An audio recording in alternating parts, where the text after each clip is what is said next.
Posibleng palawagin o palawigin ng Land Transportation Office o LTO ang validity ng driver's license ng mga individual na apektado ng temporary restraining order ng Quezon City Regional Trial Court Branch 215 na pumigil sa pagpapatupad ng kontrata nito sa supplier na Banner Plastic Card dahil sa TRO na binbin ang printing at delivery ng driver's license na gawa sa plastic. Pag-aaralan din ng LTO ang panukalang lagyan na lang ng stamp ang official receipt o certificate of registration ng vehicle owners para sa extension ng validity ng driver's license. Pakinggan po natin si LTO Chairman ASEC Vigor Mendoza II. In case mag-grant po yan, we will extend po yung mga licenses ng ating mga motorista.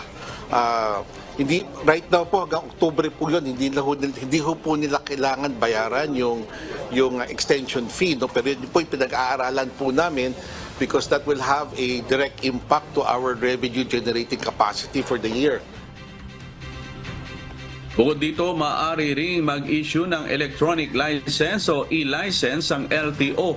Nasa 1.7 million ang backlog ng LTO sa driver's license as of July 2023. Ngayong araw, September 6, mapapasuna ang 20-day TRO sa plastic cards ng RTC.